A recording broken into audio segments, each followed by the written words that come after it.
30-дың бел ортасына келген шағыма дейін ащы-тұщы өмірдің дәмін татып үлгеріппін. Жастықты құшақтап жылаған, кірпігіңді төмен ұстап күрсінген, жалғыздықтан жанымның жабырқаған сәттері көп болды. Тұла бойымды жарып шыққан тұңғышым мен ата-анам көңіліме демеу, жаныма сүйеу болуға тырысты. Алайда әйелдің бақыты сүйікті жар болуда екендігін түсіндім. Мен сүйікті жар болғанмын. Бірақ Қуаныш екеуміздің махаббатымыз бірге оқыған курстастар арасында аңызға айналып үлгерген болатын. Екеуміз қол ұстасып көңілді кештерге баратынбыз. Қыз біткеннің барлығы Қуаныштай намысты, сауатты әрі көрікті жігіттің қасында қол ұстасып жүргенді арман ететін. Құрбыларымның маған қызыға қарайтынын сезген сайын өзімнің бақытты екендігіме көзім жете түсетін. Қол ұстасып жүріп, отбасын құруды ұйғардық. Айлар өткен соң дүние есігін қызымыз ашып, махаббатымыздың жемісін алғанымызды аяладық. Барған жерінде көргенді, сөзге тоқтайтын, иманы ұйыған шаңырақ болды. Енем бетінен қақпай, білмегенімді үйретіп, қателіктеріме кешіріммен қарауға тырысты. Алайда ата-енемнің ауылы орталық қаладан тым шалғайда еді. Оқуымызды аяқтамаған сүйіктім екеуміз қызымызды қырқынан шығара салдық та, қыз көзі қырауда қалаға аттанып кеттік.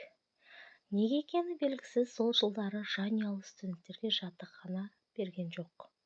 Жолдасым екеуміз пәтер жалдауға тура келді. Соңғы курс болатын. Жолдасым оқуын жалғастырды, ал мен баламен үйде отырдым. Жалдаған пәтеріміз перзентіміз бен жас босанған маған тым қолайсыз болды. Салқын бөлмеде төсіме суық тиді, ал баламыз бронхит болып ауырды.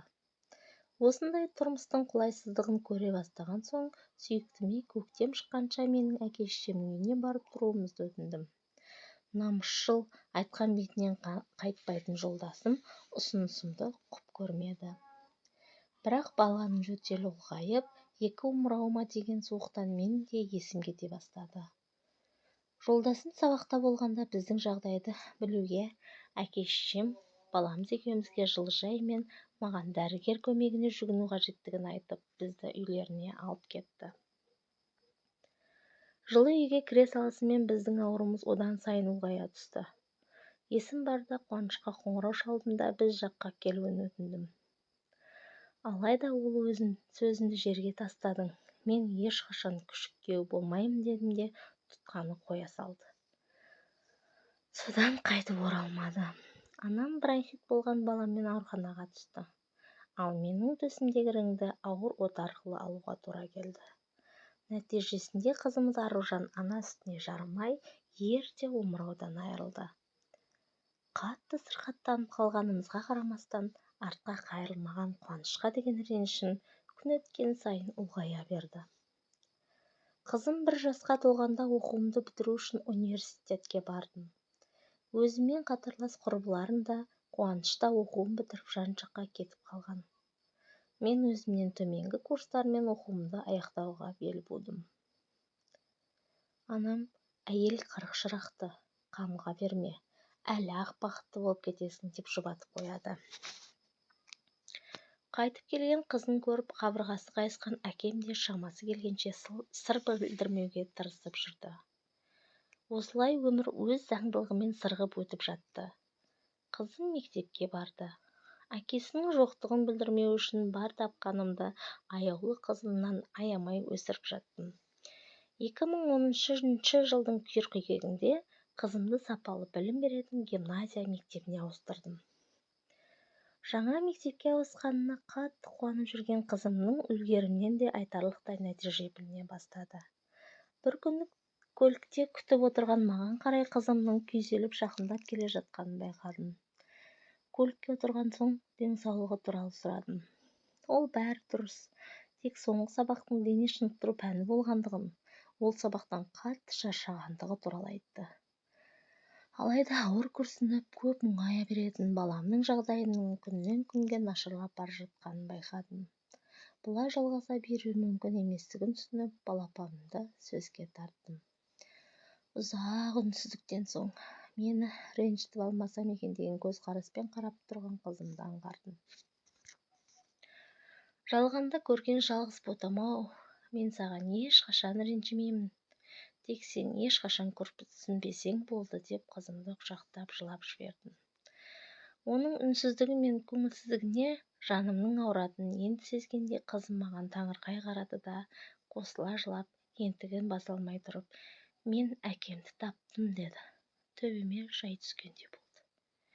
Қанша уақыт үнсіз отырғанымды қайдам, бірер мезеттен соң, қой қызым, сен оның түрін көрген емессің, тапқан күннің өзінде танымас едің ғой дедім.